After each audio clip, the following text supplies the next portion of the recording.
요한계시록 5장 8절부터 14절 말씀이죠. 자, 1절부터 7절 어제 주제는 무엇이었습니까? 봉한 책, 봉한 두루마리를 여실 승리하실 어린 양. 오늘은 어린 양께 드리는 천상의 경배와 찬양. 오늘 요한계시록 5장은 두루마리 책과 어린 양에 대한 내용입니다. 보좌 위에 성부께서 7 인으로 봉인된 두루마리를 어린 양에게 주시죠. 이 두루마리는 하나님의 구원과 심판, 즉 통치 계획서다, 이렇게 말할 수 있죠. 오직 하늘과 땅의 권세를 받고 승리하신 유다 지파의 사자 어린 양 예수님만이 이 통치 계획을 계시하실 수 있으시죠. 1절에서 7절에서는 성부의 통치 백서가 적힌 두루마리를 어린 양이 취하시고, 오늘 본문 8절부터 14절에서는 그 어린 양을 성도와 모든 피조물이 찬양하고 경배합니다. 예수님은 죽으시고 부활하심으로써 세상의 통치자가 되셨기에 경배와 찬양을 받으시기에 합당하시다. 4장이, 요한계시록 4장이 보좌 위에 심판자이신 성부 하나님께 초점을 맞추었다면, 오늘 5장은 누구에게 초점을 맞출까요? 성자 예수님께 초점을 맞춘다. 그 이유가 무엇이냐? 성부 하나님이 성자 예수님을 통해 구원과 심판의 계획을 그렇게 이루어 가실 것이기 때문에 그렇습니다. 자, 8절입니다. 그 두루마리를 취하심에 네 생물과 24 장로들이 그 어린 양 앞에 엎드려 각각 검은고와 향이 가득한 금대접을 가졌으니 이 향은 성도의 기도들이라. 그들이 새 노래를 불러 이르되 두루마리를 가지시고 그 인봉을 떼기에 합당하시도다. 일찍이 죽임을 당하사 각 족속과 방언과 백성과 나라 가운데서 사람들을 피로 사서 하나님께 드리시고 그들로 우리 하나님 앞에서 나라와 제사장들을 삼으셨으니 그들이 땅에서 왕노릇 하리로다 하더라. 내가 또 보고 들음에 보좌와 생물들과 장로들을 둘러선 많은 천사의 음성이 있으니 그 수가 만만이요 천천이라. 큰 음성으로 이르되 죽임을 당하신 어린 양은 능력과 부와 지혜와 힘과 존귀와 영광과 찬송을 받으시기에 합당하도다 하더라. 내가 또 들으니 하늘 위에와 땅 위에와 땅 아래와 바다 위에와 또 그 가운데 모든 피조물이 이르되 보좌에 앉으신 이와 어린 양에게 찬송과 존귀와 영광과 권능을 세세토록 돌릴지어다 하니, 네 생물이 이르되 아멘 하고 장로들은 엎드려 경배하더라. 아멘, 아멘. 자, 오늘의 말씀 요약입니다. 어린 양이 보좌에 앉으신 이의 오른손에서 두루마리를 받으십니다. 네 생물과 24 장로는 엎드려 검은고와 향이 가득한 금대접을 바치는데, 이는 성도의 기도입니다. 수많은 천사와 모든 피조물이 보좌에 앉으신 이와 어린 양께 찬송과 존귀와 영광과 권능을 돌리고 장로들은 경배합니다. 아멘. 8절부터 12절의 소주제는 어린 양을 경배하라. 13절과 14절은 우주적 찬양과 경배. 어린 양을 경배하라. 자, 8절입니다. 그 두루마리를 취하심에 네 생물과 24 장로들이 그 어린 양 앞에 엎드려 각각 검은고와 향이 가득한 금대접을 가졌으니 이 향은 성도의 기도드리라. 아멘. 자, 어떻게 우리의 기도가 하나님께 향과 같을까요? 누가복음 1장 10절 이하에 보면은 예루살렘 성전에서 예배자들은 향이 이 성소에서 불타고 있는 동안에 하나님께 기도를 드린 내용이 나옵니다. 이 향처럼 기도는 하나님께 올려지고 또 향기를 발하지요. 이 같은 두 가지 개념으로 인해서 향은 성도의 기도를 비유하기에 적합합니다. 성도의 순수한 기도는 하늘로 올라가는 아름다운 향기와 같습니다. 전능하신 하나님을 대면할 수 있는 오직 누구뿐입니까?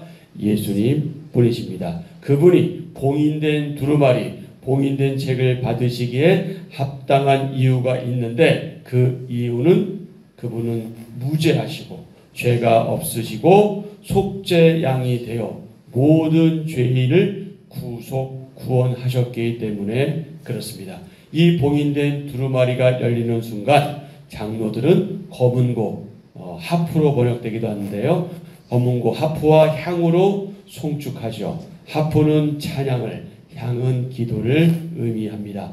하나님과 그분이 하신 일을 선포하고 높여드리는 이 찬양을 통해 하나님이 하시는 일이 완전하다는 것이 드러납니다. 성도의 마음이 들어있는 이 기도는 천사의 손에 의해 금제단에 드려지며 하나님께 전달됩니다. 그리고 그 향로가 다시 쏟아지면서 무섭게 심판이 시작됩니다. 우리는 이 기도를 통해서 하나님과 교제하고 하나님과 소통합니다. 기도를 통해 하나님의 나라와 뜻이 이루어집니다. 그래서 기도의 불이 꺼지지 않아야 할 이유가 바로 여기에 있는 거죠. 자, 어린 양은 하나님과 함께 찬양과 경배의 대상이시다. 본문에서는 어린 양을 찬양하는 광경이 3번 나오는데 첫 번째는 내 생물과 24장로의 찬양이고요. 두 번째는 셀 수 없는 천사의 찬양, 그리고 세 번째는 모든 피조물의 찬양이죠. 자, 첫 번째 찬양, 내 생물과 24장로의 찬양 8절 그리고 9절 10절입니다. 9절 그들이 새 노래를 불러 이르되 두루마리를 가지시고 그 임금을 떼기에 합당하시도다. 일찍이 죽임을 당하사 각 족속과 방언과 백성과 나라 가운데서 사람들을 피로 사서 하나님께 드리시고 그들로 우리 하나님 앞에서 나라와 제사장들을 삼으셨으니 그들이 땅에서 왕노릇 하리로다. 아멘. 두 번째는 셀 수 없는 천사의 찬양이죠. 11절과 12절 내가 또 보고 들음에 보좌와 생물들과 장로들을 불러서 많은 천사의 음성이 있으니 그 수가 만만이요 천천이라. 그 숫자가 만만이고 천천이라는 것은 많다는 걸 얘기하는 거예요. 만 명이야? 천천 이렇게 생각하시면 안 되고 그만큼 많다는 표현이고요. 큰 음성으로 그들이 찬양하죠. 죽임을 당하신 어린 양은 능력과 부와 지혜와 힘과 존귀와 영광과 찬송을 받으시기에 합당하도다. 아멘. 아멘. 찬송. 여러분, 찬송이 무엇입니까? 하나님을 향해 기쁨과 감사를 표현하는 것이죠. 그래서 여러분, 지금까지도 그래 오셨지만 이제부터 오늘 이후로 여러분 우리 예배 시간에 찬양할 때 너무 거룩하게 부르지 마세요. 좀 미소도 띠고 좀 기뻐하면서 그렇게 좀 하십시오. 어떤 분들 가끔 보면은 세상 죄를 다 지고 계셔.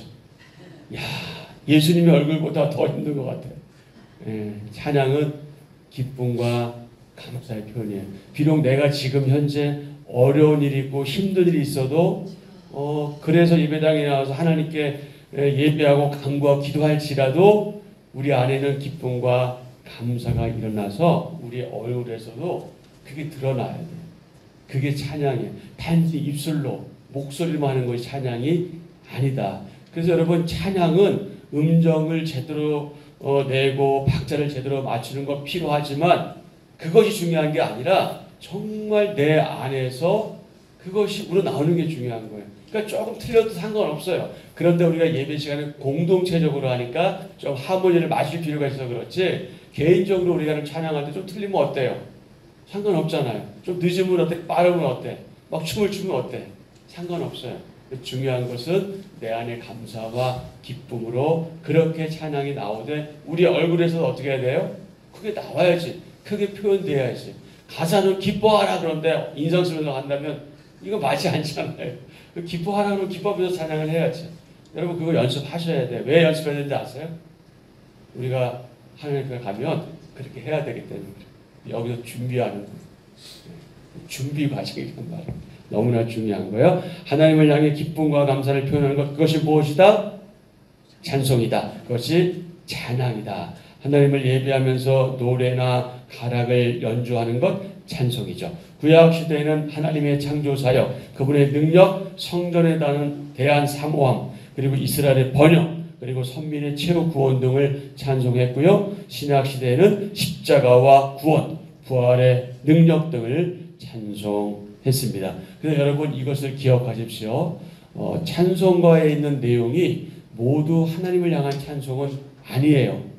주로 앞부분에 있는 것이 하나님을 향한 직접적인 찬양이에요. 그리고 십자가, 부활, 성경 이런 것들은 사실은 간접적인 찬양인 거예요.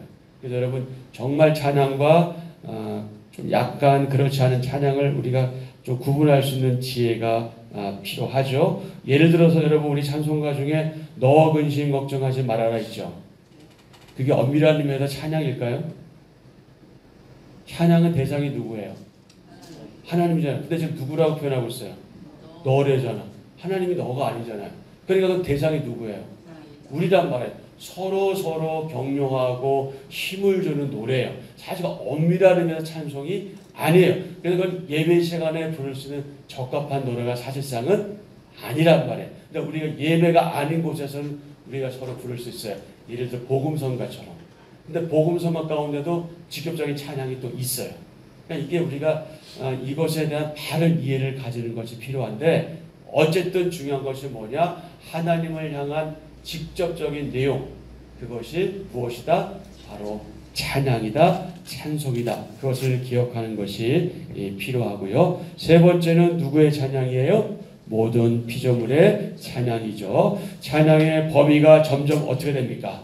확대되어 가죠. 그리고 마지막 찬양에서는 이제 절정을 이룹니다. 어린 양은 찬양받기에 합당하신 분이시다. 그분이 사람들을 자기의 피로 사서 하나님께 드리셨기 때문이다. 어린 양은 시작. 어린 양은 십자가 죽음으로 승리하셨고 성도는 어린 양의 피로 구속받았습니다. 아멘. 아멘. 아멘. 셀 수 없이 많은 천사가 죽임당하신 어린 양을 찬양하는데 이는 우주를 진동시키는 엄청난 찬양이다. 하나님께 돌려지는 모든 칭송이 어린 양께 돌려지는 것은 하나님과 어린 양의 연합을 강조합니다. 자, 두 번째 우주적 찬양과 경배. 세 번째 찬양은 우주적이고도 장엄한 천상 경배의 절정을 보여줍니다. 근데 우리는 사실 참 감이 없어요. 이것을 막 감동할 만큼 우리는 이것을 현실적으로 느낄 수가 없어요. 그게 당연해요, 어쩌면. 그러나 그 생각을 할 필요는 있어요. 하늘, 땅 아래, 바다에 있는 모든 피조물이 보좌에 앉으신 하나님과 어린 양께 경배와 찬양을 돌린다. 13절, 14절.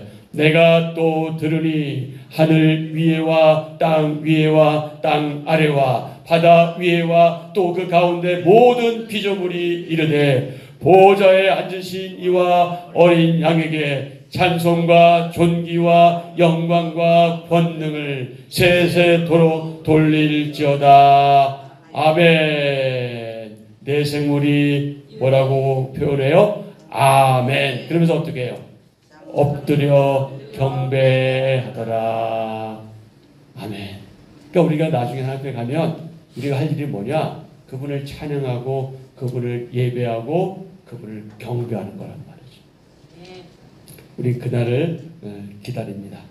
이는 종말론적인 찬양으로 하늘 세계에서 이루어지기에 불신자는 포함되지 않습니다.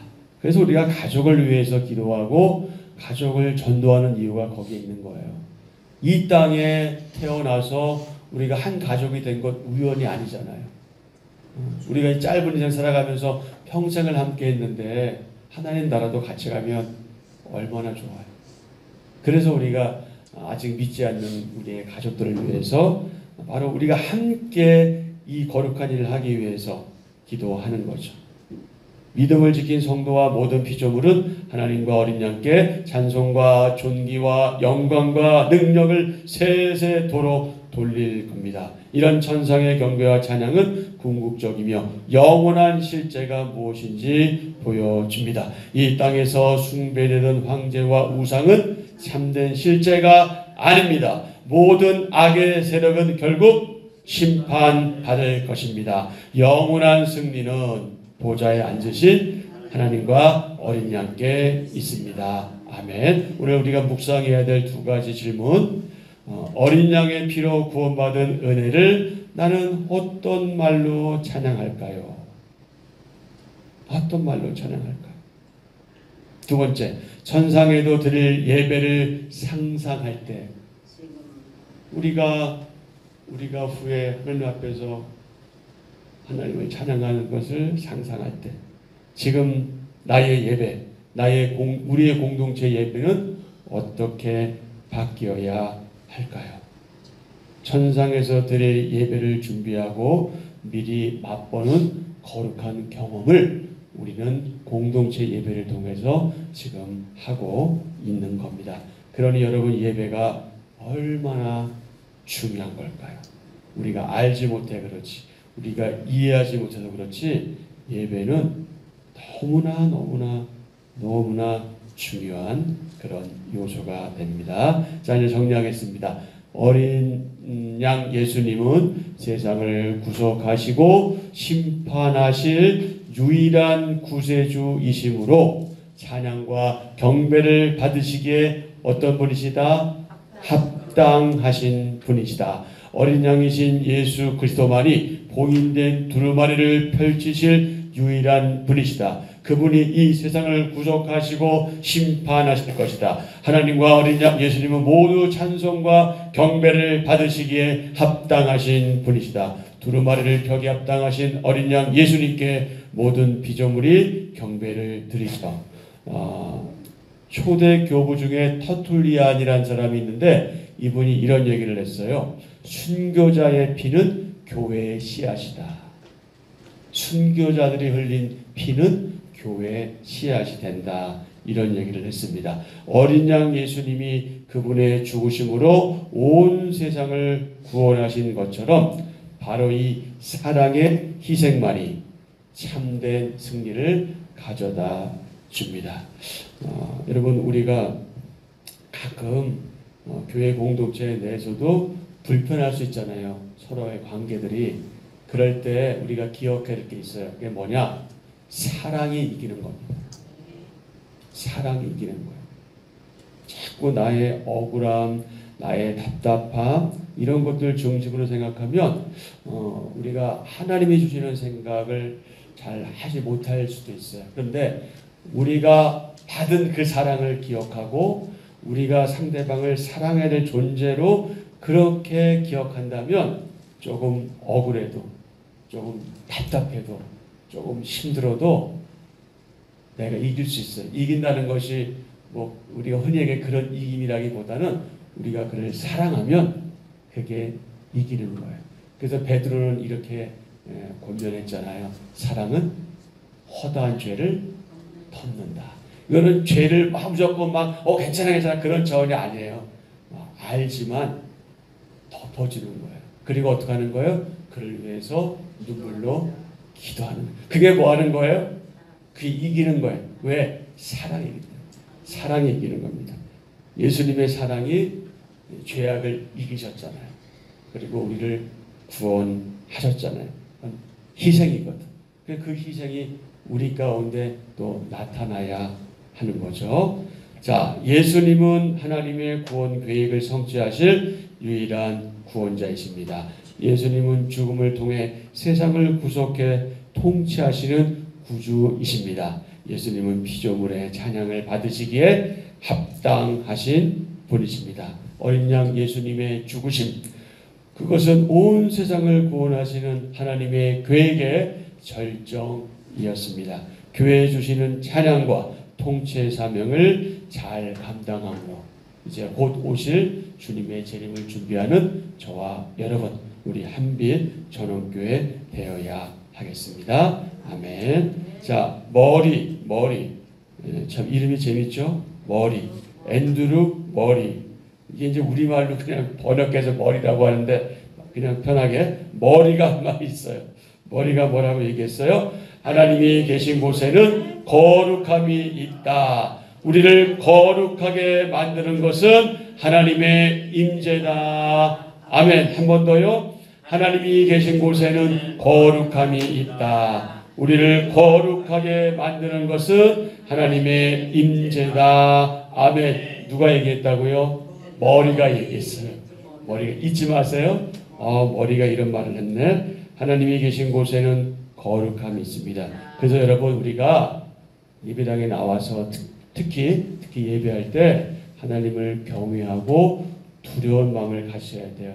그래서 예배 시간에 말씀을 전하는 자도 하나님 앞에 서 있기 때문에 두려움과 떨림으로, 그리고 하나님을 예배하는 여러분도 두려움과 떨림으로 그렇게 있어야 합니다.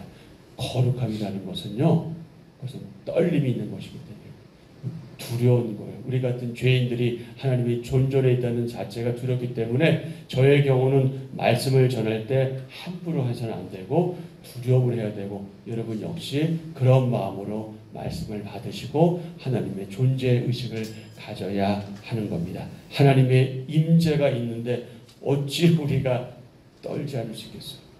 두려울 수밖에 없죠. 그래서 공포는 아니야. 공포의 떨림은 아니라 너무나 그 경이롭기 때문에 하나님의 임재하심이 우리가 상상할 수 없는 그 놀라운 경이로움이 있기 때문에 그래서 우리가 두렵고 떨리는 마음을 가지게 되는 거죠. 한 절 묵상입니다. 천상에서 새 노래가 울려 퍼집니다. 그 내용은 어린 양이 죽임을 당하셨다는 것, 어린 양이 자기 피로 백성을 사셨다는 것, 구속하신 백성을 나라와 제사장으로 삼으셨다는 것. 새 노래는 죄를 위한 회복의 노래입니다. 구원받은 백성이 부르는 소망의 노래입니다. 하나님 이름을 높이는 영광의 노래입니다. 성도의 인생 끝에는 주님을 향한 노래만 남습니다. 구원받은 성도는 어떤 상황에서도 주님을 향한 노래를 멈출 수 없습니다. 아멘. 아멘. 오늘의 기도입니다. 주님, 십자가 보혈로 저희를 구속하셔서 하나님 나라의 제사장으로 삼으시니 감격하고 감사할 뿐입니다. 모든 능력과 부와 지혜, 힘과 존귀와 영광과 찬송을 받으시기에 합당하신 주님께 경배와 찬양을 드립니다. 날마다 향기로운 기도로 엎드리고 새로운 찬양을 올리게 하소서. 아멘. 예수님의 이름으로 기도합니다. 아멘. 아멘. 오늘 본문 중심으로 기도하시고요. 이제 구약 일도 학교가 오늘 다음 주에 이제 수료입니다. 27분이 등록하셨는데 24분이 수료하셔요. 이것은 대단한 일입니다. 여러분의 저력에 박수를 보내드리고요. 그리고 12월 27일부터 야간반이 개설될 예정에 있습니다. 우리 야간반에 등록하실 우리 선두주자 신철 집사님 하실 거죠? 이렇게 부담을 주면 안 되는데 너무나 중요하기 때문에 제가 부담을 드리는 거고요. 그래서 이 구약 일동학교를 위해서 여러분 기도해 주시고요. 그리고 내년 계획과 준비를 하고 있는 저와 또 우리 장로님들을 위해서 여러분 기도해 주십시오. 12월 3일과 4일 그 정책당회로 모여서 이제 내년 준비를 하게 됩니다. 저희가 다 부족한 사람이죠. 여러분의 기도가 필요한 시점입니다. 하나님께서 지혜를 주시고 내년도에 더욱더 하나님과 우리 교회를 잘 섬길 수 있기를 위해서 기도해 주시고요. 그리고 우리가 하나님의 일을 하려고 할 때 항상 어떤 형태로든 방해가 있습니다. 사탄의 방해가 없도록 있더라도 하나님께서 그 모든 것들을 다 깨끗하게 정결케 해주시기 위해서 기도해 주시고요. 기타 기도 제목 그리고 여러분의 기도 제목으로 강구하시고 자연스럽게 교회 모닝하고 그렇게 돌아가시면 되겠습니다.